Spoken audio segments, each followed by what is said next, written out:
এগৰাকী বৃদ্ধা মহিলা ৰাস্তাৰ দাঁতিতে মৰিনী হেঙুল থিয়েটাৰৰ সন্মুখত প্ৰায় এমাহ ওচৰা-ওচৰি সকলো ৰাইজে দেখা পাই আছিল।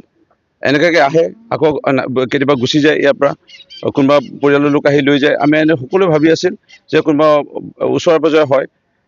পিছলৈ গৈ পেলাই যেতিয়া 6 ডিচেম্বৰ তাৰিখে বেছিকৈ অসুস্থ হৈ পৰে, কাষৰীয়া ৰাইজে জনালে মৰিনী সাংবাদিকসকলক, মৰিনী থানাত, আৰু এনেধৰণে খবৰ পাইছিল। তিতাবৰৰ শিৱাঞ্চ NGO ৰিমঝিম মহন্ত বাইদেউ ওচৰতে আছে, বাইদেউহঁতে দায়িত্ব ল'লে। আমাৰো সহায় বিচাৰিলে। আমি এম্বুলেঞ্চত যোৰহাট চিকিৎসা মহাবিদ্যালয়লৈ পঠিয়ালোঁ। যোৰহাট চিকিৎসা মহাবিদ্যালয়ত চিকিৎসাধীন হৈ থকা অৱস্থাত 28 তাৰিখে তেখেতৰ মৃত্যুবৰণ হয়। মৃত্যুবৰণ হোৱাৰ পিছত পুলিচৰ নিয়ম অনুসৰি চিকিৎসা মহাবিদ্যালয়ে প্ৰায় 72 ঘণ্টা ওচৰা-ওচৰি ৰাখিব লাগে, ৰখা হৈছিল মৃতদেহ। আৰু যেতিয়া কোনো নোলালে পৰিয়ালৰ মানুহ, মৰিনী হেমন্ত বিশ্ব শৰ্মা ফ্ৰেণ্ডছ ক্লাবক আহ্বান জনোৱা হ'ল যে আপোনালোকে লৈ আনিব নেকি মৃতদেহ, আৰু লৈ অনা হ'ল আজি। আৰু শেষ শ্ৰদ্ধাঞ্জলি আমি হিন্দু নিয়ম অনুসৰি আমি জ্ঞাপন কৰাৰ প্ৰয়াস কৰিলোঁ।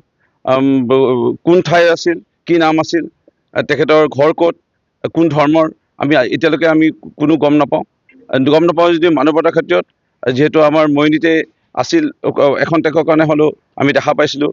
আমি তেখেতক শেষ শ্ৰদ্ধাঞ্জলি জনাব লাগে, আমি জনোৱাৰ ব্যৱস্থা আজি গ্ৰহণ কৰিলোঁ।